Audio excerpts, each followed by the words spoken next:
Hey guys, today I'm talking about a really fun but sometimes tricky topic. I'm talking about pricing your leather goods and how to do that and why you should really take this step carefully. So, for those of you who don't know me, my name is Mary and I'm the host of the Leather Tamers Facebook group as well as the Leather Beast website, and I teach you how to do traditional leather work and how to sell your traditional leather work, how to start that side hustle. So how do I price my leather goods? How do I price them to sell? How do I price them so that I'm getting a fair price, so that I'm getting the value for all the work that I put into it? These are all like super real questions and questions that I see a lot. Really good questions. But before we get into it, I just want to let you know that I have a spreadsheet. It's a free spreadsheet where you can track your materials costs, and then you can kind of plug in your numbers using some formulas. They're already set in the spreadsheet, so it's super easy just to plug in your information and kind of have it spit out a price for your product. It's a good starting point and a good place for you to be like, okay, this is kind of around what it should be like, and then you can kind of see if your pricing right now is on point, or if you don't have products priced right yet, but you're going to be pricing, then you can use that. So I'll put the link for that in the comments, but definitely check that out. So first of all, why should we care about pricing so much? Well, duh, profit, making money. If you are trying to start your side hustle, you obviously want to be making money, right? But it's important to know how much money that you should be making with each product, because if you are not making enough money to clear what you're putting in as far as your time and your costs, then basically you have a really expensive hobby. Let's just be honest. If you're not clearing enough profit for you to reinvest into your side hustle, build it to where you want it to go, then it's basically just a hobby. You're kind of like breaking even, and that's fine if that's what you want to be doing. But if you really want to build something that is sustainable, even on a small level, even if you never want it to be your full-time job, you just want X amount of dollars every month to come in from your side hustle. It could be something really small. You could say, I just want to sell one thing every month. You still should be factoring in profit into that one item so that you're being compensated for your time and your materials. So that's why it's so important to kind of take a really good look at this, especially in the beginning. One of the biggest pricing mistakes that I see, and it kind of drives me nuts, I understand why people do it. I think the intentions are really good and they want to get a sense from the crowd, but they throw a picture up of their product onto a Facebook group and they ask the people in the Facebook group, how much would you pay for this? Or how much should I charge for this? And people kind of throw out these generally really low numbers, and it's really sad because then that person, either they take the advice and they price their product for that really low price, and it probably barely covers their costs, or they're just left really confused. So the number one reason why that's such a huge mistake is because those people in that Facebook group are not your target audience, and if they are, then the numbers that they're throwing out at you, if that isn't jiving with what you think your product is valued at, then that means that that's not your target audience. So that's kind of one of the first things you really need to find, is you need to find the audience that is going to value your work in the same way that you do.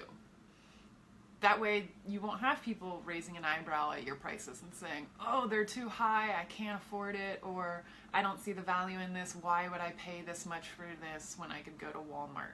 If that's what you're getting, then you're not targeting the right people, because those people don't value something that's a higher quality. They don't value handmade things. And there are plenty of people that do value that and that will pay for that. So yeah, asking other people what you should charge for something, it just doesn't really work. It's not really going to give you very good feedback.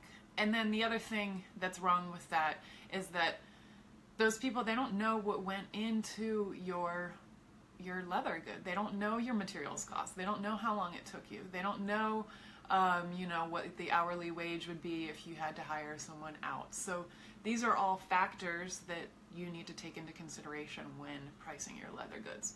And there are a lot of different types of pricing structures, pricing formulas. There's a lot of really complex ways to price your products, and then there's really simple. I'm focusing with this video and with my recent blog post that I just posted on Monday about pricing, I'm focusing on some of the most basic sort of pricing formulas, so that because I'm focusing on sort of the beginner person, the person who is, they're not in this business that they've been running for 3 years and they have a lot of data. They're starting kind of from ground zero, and they're using some of these pricing formulas to kind of get a sense of where they should be. And the pricing formula can always be tweaked depending on testing it and seeing what happens. But that's just my little caveat to the people that are saying, oh, well, you can price this way, or oh, actually you should price this way. Yes, there are a ton of different ways to price your products. And also, one of the most amazing things that happens when you do price your product using real numbers, using data from your actual process, using the materials costs, is that you are seeing on paper exactly what went into your leather good. You're seeing that value right there.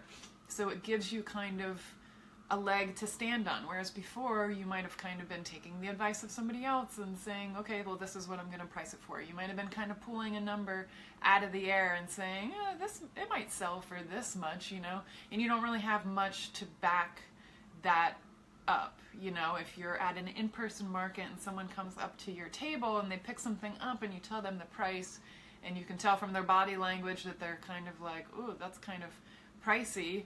Now, since you've run your numbers, you kind of know what goes into your product. You have a way of kind of explaining that to the customer, not telling them, well, this costs this much, and this costs this much, and this costs this much, but more so kind of educating them on the value of your leather good and saying, oh, well, these are all handmade. These are not made with a sewing machine, or these are not made mass-produced, or, oh, this type of leather that I use is this, like, amazing high-quality leather from, Italian veg tan leather that's, like, really hard to get here, and so it'll last forever, and things like that. I think that's a really important part that people often miss. They want their customers to just kind of see the value that they see inherently, but I think that customer education is a really big piece, and you really kind of have to help them see why that you are charging so much. So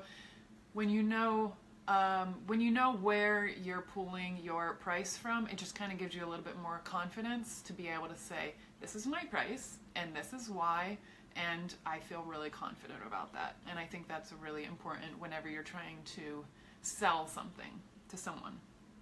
It helps you not come across as desperate or, not really knowing what you're doing.